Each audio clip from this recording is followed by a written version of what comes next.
நண்பர்களுக்கு வணக்கம். படித்ததில் பிடித்தது என்னுயிர் நீயடி பகுதி 13. கதை கேட்கிற நண்பர்கள் எல்லாருக்குமே ஒரு சின்ன குழப்பம் இருக்கும். அகிலுக்கும் அகிலாவுக்கும் எப்படி திருமணம் நடந்தது அப்படின்னு. ஒரு கல்யாணத்துக்காக அகில், தினேஷ், அவங்க அம்மா, அப்பா எல்லாருமே போயிருப்பாங்க. அந்த கல்யாணத்தில் நடந்த ஒரு சின்ன பிரச்சனை காரணமாக அந்த பொண்ணுக்கு ராம் அகிலை தாலி கட்ட சொன்னதுனால அகிலும் அவங்க அப்பா பேச்சை கேட்டு மீற முடியாமல் அகிலாவுக்கு தாலி கட்டிடுறான். தினேஷ் மாதிரியே அகிலுக்கும் அவசர கல்யாணம்தான். இப்போது நம்ம மருத்துவமனையில் தினேஷ் மோகனா கதையை கேட்கலாம். மோகனாவினுடைய தலையை கோதிவிட்ட தினேஷ், பாப்பா போய் ஃப்ரெஷ் ஆகிட்டு வாடி, நான் போய் காஃபி வாங்கிட்டு வரேன் என்றான். அதை கேட்டு எழுந்து அமர்ந்து அவனை பார்த்த மோகனா, இங்கேயே இருங்க மாமா, எங்கேயும் போகாதீங்க, நம்ம இப்போவே வீட்டுக்கு போகலாம் என்றாள். அவள் எதையோ நினைத்து பயந்திருக்கிறாள் என புரிந்து கொண்ட தினேஷ், நான் உன்னை விட்டு எங்கேயும் போகலை, நீ போய் ஃப்ரெஷ் ஆயிட்டு வா, நம்ம ஒன்றாவே கேன்டீன் போயிட்டு வரலாம் என்றான். சரி என்று அவன் கன்னத்தில் முத்தமிட்டாள் மோகனா. என்னை தூக்கி விட்டு போய் பாத்ரூமில் இறக்கி விடுங்க என கேட்டாள். அவளை பார்த்து புன்னகை புரிந்த தினேஷ் அவள் இடையே சுருக்கமாக பிடித்து தூக்கி கொண்டு பாத்ரூமில் இறக்கிவிட்டு, ஃப்ரெஷ் ஆகிட்டு சொல்லு, நான் வெளியில் வெயிட் பண்ணுறேன் என்றான். வெளியில் வந்து கதவை தாழிடாமல் சாற்றினான். சரி என்ற மோகனா சிறிது நேரத்தில் ஃப்ரெஷ் ஆகிவிட்டு மாமா என அழைத்தார். அவள் குரல் கேட்டு கதவை திறந்து உள்ளே வந்த தினேஷ் அவளை தூக்கி வந்து பெட்டில் படுக்க வைத்தான். பாப்பா, நான் போய் காஃபி வாங்கிட்டு வரேன், நீ இங்கேயே இரு என்றான். மாமா, நானும் வரேன் என்றாள். மோகனா, ஒரு தடவை சொன்னால் புரிஞ்சுக்கோடி, அடம் பிடிக்காத என்றான் தினேஷ். போ மாமா, நான் வரேன் என்றாள் மோகனா. அதை கேட்டு ஒரு பெருமூச்சு விட்ட தினேஷ், சரி எனக்கு ஒன்றும் பிரச்சனை இல்லை என அவளை மீண்டும் தூக்கினான். மாமா, என்ன பண்ணுற, எதுக்கு என்ன தூக்குற என புரியாமல் அவன் நெஞ்சில் கை வைத்து கேட்டாள். மோகனா, உன்னால் நடக்க முடியாதுல்ல, அதனால தான் தூக்கினேன், நீதானே வரணும் அடம்பிடிக்கிற, அதனால் உன்னை தூக்கிட்டு போகிறேன் என்று சாதாரணமாக அதை கேட்டு அவனை அதிர்ந்து பார்த்த மோகனா, இல்லை நான் வரல, என்னை தூக்கிக்கிட்டு போனால் எல்லோரும் நம்மளை தான் பார்ப்பாங்க, நீங்கள் சீக்கிரமாக காஃபி வாங்கிக்கிட்டு வாங்க, நான் இங்கேயே இருக்கேன் என்றாள். ஏண்டி, இவ்வளோ நேரம் நானும் வந்தே தீருவேன்னு அடம்பிடிச்ச, மற்றவங்க பார்க்கணும்னா வேண்டாம்னு சொல்கிறியே என கிண்டலாக கேட்டான் தினேஷ். மாமா என சினுங்கினாள் மோகனா. சரி சரி, சினுங்காத பொண்டாட்டி என்ற தினேஷ் அவளை பெட்டில் படுக்க வைத்துவிட்டு, நான் போயிட்டு சீக்கிரம் வந்துடுறேன் என அவளை பார்த்து புன்னகைத்துவிட்டு அங்கிருந்து சென்றான். நீங்கள் பேசிட்டு இருங்க, நான் போய் காஃபி வாங்கிட்டு வரேன் என்று சரஸ்வதி கிச்சனுக்கு சென்றாள். தினேஷ், எப்போ உன்னை வர சொன்னேன், இப்போ மோகனாவுக்கு உடம்பு பரவாயில்லையா என தன் மகனை பார்த்து கேட்டார் ராம். அண்ணி, ஓகே தான்னு நினைக்கிறேன், மதியமாக வர சொல்லியிருக்கேன் என்றான் அகில். அப்போது காஃபி கொண்டு வந்து மூவருக்கும் கொடுத்த சரஸ்வதி தானும் ஒன்றை எடுத்துக்கொண்டு வள்ளி அருகில் அமர்ந்து கொண்டாள். சரி அகில், ஹாஸ்பிட்டல் பில் பே பண்ணிட்டு கூட்டிட்டு வந்துடு என சொல்லியபடியே காஃபியை குடிக்க ஆரம்பித்தார் ராம். அதெல்லாம் அண்ணனே பார்த்துக்குவான் என்ற அகில் மாடியிலிருந்து வரும் தன் மனைவியை ரசித்தவாறு காஃபியை பருகினான். வா அகிலா, வந்து உட்கார் என்ற வள்ளி அவளை தன் பக்கத்தில் அமர வைத்து கொண்டார். வள்ளியை பார்த்து புன்னகைத்த அகிலா, என்னம்மா நைட்டு தூங்கினீங்களா இல்லையா, கண்ணெல்லாம் கருவளை வந்திருக்கு என கேட்டாள். நைட்டு லேட்டாக தான் வீட்டுக்கு வந்தோம், அதனால் தூங்க லேட் ஆயிடுச்சு, காலையில் எப்பவும் போல் தூக்கம் கலைஞ்சிடுச்சு, அதனால தான் கண்ணு இப்படி இருக்கு, வேற ஒன்றும் இல்லை என்றாள் வள்ளி. மோகனாவை நினச்சி கவலைப்பட்டு தூங்காமல் இருந்திருக்கிறார். தன்னிடம் பொய் சொல்கிறார் என சரியாக கணித்த அகிலா இப்போது மோகனாவை பற்றி பேசினாலும் கவலை தான் படுவார், மோகனா வந்ததும் சரியாகிடுவார் என நினைத்தவள் தன் கணவனை ஏதோ சிந்தனையில் இருப்பதை பார்த்து, ஏங்க என்ன யோசிச்சுட்டு இருக்கீங்க என கேட்டாள். அவளை பார்த்த அகில் ஒன்றும் இல்லை என்றவன் தன் அப்பாவை பார்த்து, அப்பா, என் கூட பிறந்தவங்க யாராச்சும் இருக்காங்களா என கேட்டான். அவனிடம் இந்த கேள்வியை எதிர்பாராத ராம் அதிர்ச்சியில் காஃபி கப்பை கீழே தவறவிட்டார். ராமின் முகத்தில் தெரிந்த கவலை கலந்த அதிர்ச்சியை பார்த்த அகில் தன் தந்தை ஏதோ மறைக்கிறார், அதில் ஏதோ இருக்கிறது என புரிந்து கொண்டான். டே, உன்னை வச்சு எங்களால் சமாளிக்க முடியல. இதில் தங்கச்சி வேற வேணுமா உனக்கு? தங்கச்சி இல்லாமல் இல்லை என்றார் சரஸ்வதி. உன்னோட பையன் சிறுமூஞ்சி கூட எவ்வளோ நாள் தான் பேசிகிட்ருக்கிறது? அவன்கிட்டயே பேசிகிட்டு இருக்க கடுப்பாக இருக்குது. எனக்கு ஒரு தங்கச்சி இருந்தால் நல்லா இருக்கும் என்றான் அகில். அவ கூட நான் ஜாலியாக பேசிட்டு விளையாடிட்டுருப்பேன். என்னோட கஷ்டம் உனக்கு எப்போதான் புரியுமோ என ஃபீலிங்காக கூறிய அகில், டைம் ஆயிடுச்சு, நான் குளிச்சுட்டு ஹாஸ்பிட்டல் கிளம்பணும் என்றவன் தன்னுடைய அறைக்கு வந்து சோஃபாவில் அமர்ந்தவன் மாடி ஏறும்போது கூட அப்பாவை பார்த்தான். அவர் முகத்தில் பயம் மட்டும்தான் இருந்தது. அவரோட இந்த பயம் முகம்தான் என்னை மேலும் குழப்புது என நினைத்து கொண்டு அதை எதையோ யோசித்து கொண்டே இருந்தான். இங்கு ஹாலில் ராம் கொட்டிய காஃபியை சுத்தம் செய்து கொண்டிருந்தாள். அகிலா அதை பார்த்த சரஸ்வதி, அகிலா, நீ ஏன் இதையெல்லாம் பண்ணிட்டுருக்க? இதை நான் பார்த்துக்கிறேன், நீ போய் ரெஸ்ட் எடு என்றார். டிஃபன் ரெடி பண்ணிட்டு கூப்பிடுறேன் என்றார். அத்தை, இப்போவே மணி 12 போகுது. இதை நான் தொடச்சிட்டு வந்து உங்களுக்கு ஹெல்ப் பண்ணுறேன். நீங்கள் போய் சமைக்க தேவையானதெல்லாம் எடுத்து கட் பண்ணி வைங்க என்றாள் அகிலா. மோகனா வந்ததும் எல்லோரும் ஒட்டுக்க உட்கார்ந்து சாப்பிடலாம் என்றாள் அகிலா. சரி என்ற சரஸ்வதி, இன்னைக்கு ஈவினிங் சமைக்க ஒரு சில காய் வேணும். நம்ம தோட்டத்தில் வளர்ந்த காய்கறிகள் எல்லாம் பறிச்சுட்டு வந்துட்டேன். மீதி காய்கறிகளை போய் வாங்கிட்டு வரேன் என்றாள். அத்தை, ஈவினிங் சமைக்க தானே காய் வேணும், அதை அப்புறமா வாங்கிக்கலாம் என்றாள் அகிலா. ஆமாம் சரஸ்வதி, அகிலா சொல்கிறது சரிதான் என்ற வள்ளி, அகிலா நீ போய் ரெஸ்ட் எடு, இன்னைக்கு நானே சமைக்கிறேன் என்றார். சரிங்கம்மா என்று அகிலா தன்னுடைய அறைக்கு சென்றாள். நடந்த எதையும் கவனிக்காத ராம் உணர்வே இல்லாமல் எழுந்து தன்னுடைய அறைக்கு வந்தவர் கபோர்டில் இருந்த தன்னுடைய பர்சனல் லாக்கரை திறந்து அதில் உள்ள ஒரு ஃபோட்டோவை எடுத்து தன் கையால் தடவி, நீ எங்கே கண்ணு இருக்க? இந்த அப்பாவை எப்போ வந்து பார்ப்ப? நீ எங்கே இருக்கன்னு கூட எனக்கு தெரியல. ஆனால் உன்னை பார்த்தா நான் கண்டுபிடிச்சிடுவேன். இன்றைக்கும் உன்னோட அண்ணன் உன்னை பற்றி கேட்டான். அவனுக்கு என்னால் எந்த பதிலும் சொல்ல முடியல. நான் உன்னோட தங்கச்சியை தொலைச்சிட்டேன் என்று சொன்னால் அவன் மனசு என்ன பாடுபடும்? இத்தனை வருஷமாக இந்த விஷயத்தை எனக்குள்ளேயே வச்சுட்டு பிடுங்கி தவிச்சிட்டு இருக்கேன்.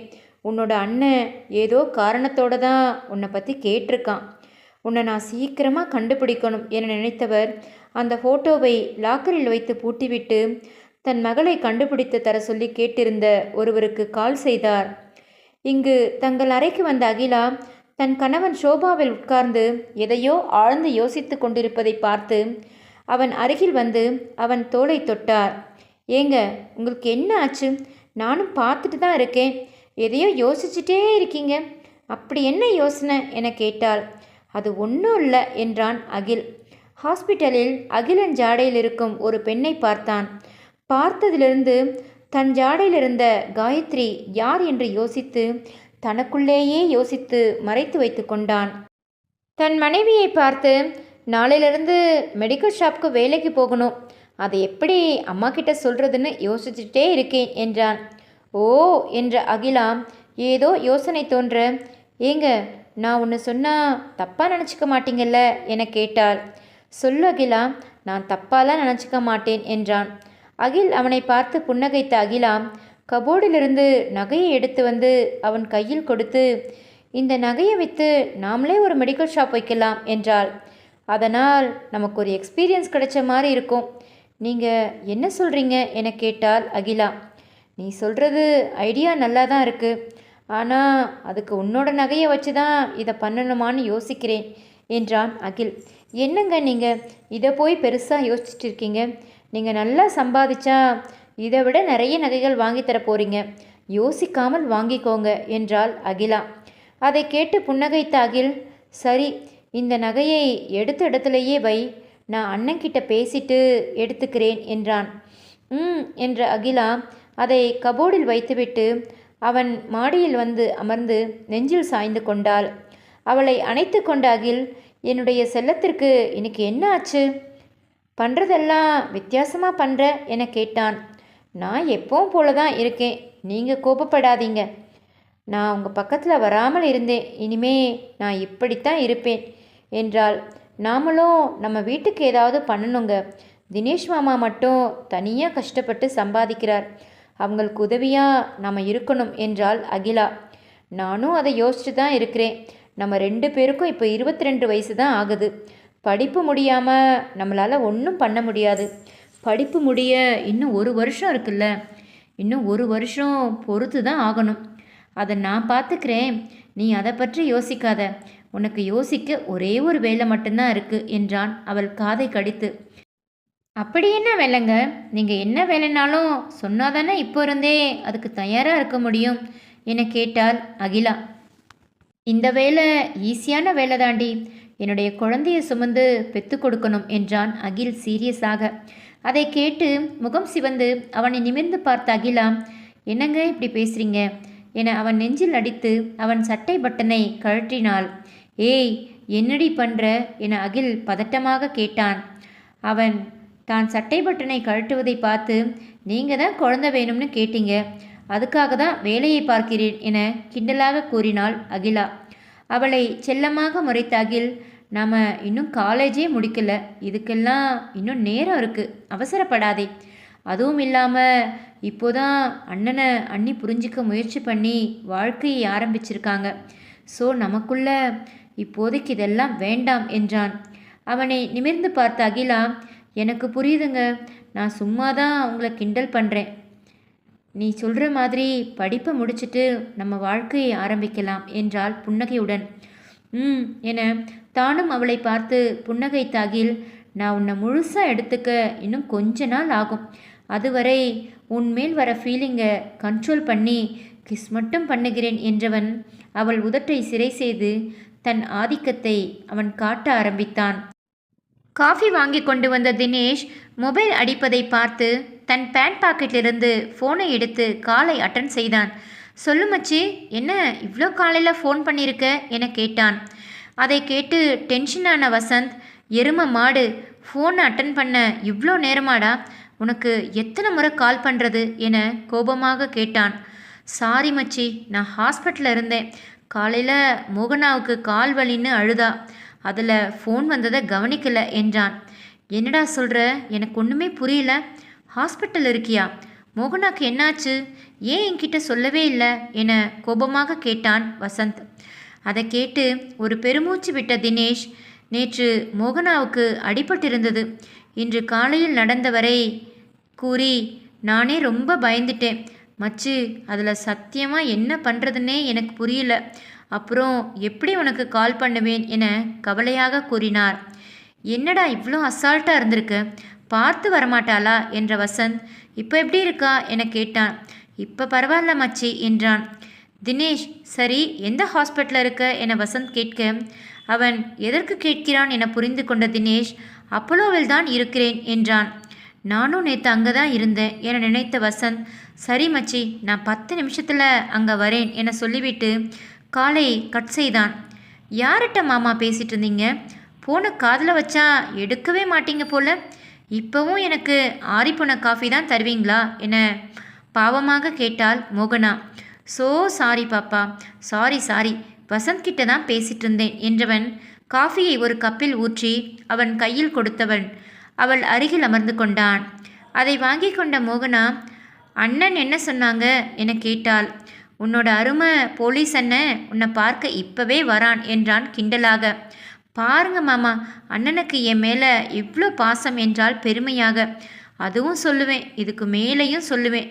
உனக்கு உடம்பு மட்டும் சரியாகட்டும், உன்னை என்ன பண்ணுறேன் மட்டும் பாரு என்றான் தன் மனைவியை செல்லமாக முறைத்து கொண்டு. சித்து மாமா, நானும் சும்மா தான் சொன்னேன். உங்களுக்கு என் மேலே எவ்வளோ லவ் இருக்குன்னு எனக்கு நல்லாவே தெரியும் என்றால் முத்துப்பற்கள் தெரிய புன்னகையுடன் என தானும் அவளை பார்த்து புன்னகைத்த தினேஷ், அது என்னடி சித்து மாமான்னு சொல்கிற என புரியாமல் கேட்டான். எனக்கு சித்து மாமான்னு கூப்பிட பிடிச்சிருக்கு மாமா என்றாள் மோகனா. நீ கூப்பிடுறது தப்பில்ல, அப்பா அம்மா முன்னாடி உளறி வச்சிடாத, அப்புறம் அம்மா அப்பா யார் சித்தம்னு யோசிக்க ஆரம்பிச்சிடுவாங்க என்றான். சரி மாமா, நான் உங்களை நம்ம ரூமில் மட்டும் அப்படி கூப்பிட்டுக்கிறேன் என்றாள் மோகனா. சரி என்ற தினேஷ், உன்னோட சித்து மாமாக்கு பசிக்குதுடி பாப்பா, ஏதாவது கூடேன் என்றான். அவன் எதை கேட்கிறான் என புரிந்து கொண்ட மோகனா, மாமா நீங்கள் அகிலுக்கு கால் பண்ணி வர சொல்லுங்க, நம்ம சீக்கிரமாக வீட்டுக்கு போகலாம் என்றாள் காஃபி குடித்து கொண்டே பேச்சை மாற்றும் விதமாக. அறிவு அதிகம்னு நினப்பாடி. நீ பேச்சை மாற்றினா எனக்கு தெரியாதா? அதுவும் இல்லாமல் அகிலுக்கு நான் மெசேஜ் பண்ணிட்டேன். அவன் மத்தியானம் வந்துடுவான். இப்போ நீ எனக்கு முத்தம் மட்டும் குடுடி என நேரடியாக கேட்டான் தினேஷ். அவனை பாவமாக பார்த்த மோகனா, வீட்டுக்கு போய் உனக்கு தரே மாமா. இப்போ வேண்டாம் என்றாள் கெஞ்சலாக. சரி, பேச்சு மாறக்கூடாது. வீட்டுக்கு போன உடனே தரணும் என்றான் கட்டளையாக. சரி மாமா, தரேன் என தலையை ஆட்டினாள் மோகனா. என அவள் உச்சியில் முத்தம் வைத்த தினேஷ், நான் போய் காலுக்கு போடுற மருந்தை வாங்கிட்டு அப்படியே டாக்டரை பார்த்துட்டு வந்துடுறேன். வசந்த் வந்துடுவான், அவன்கிட்ட பேசிட்டுரு என சொல்லிவிட்டு அங்கிருந்து சென்றான். கதை பிடித்திருந்தால் பகிருங்கள். தொடர்ந்து இணைந்திருங்கள். நன்றி, வணக்கம்.